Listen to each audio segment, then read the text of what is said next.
Como aproveitar a vida?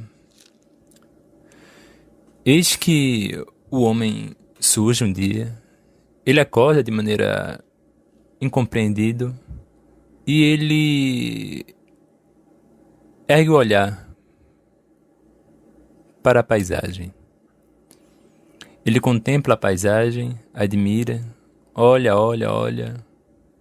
e se pergunta: o que é que ele deve fazer? Como ele pode aproveitar o tempo que ele tem na Terra? Como aproveitar a vida? É lógico que a vida em si, a vida no planeta, ela vai perdurar por muito mais tempo que ele. Ela vai continuar existindo, os seres vão continuar existindo por muito mais tempo depois que ele se for.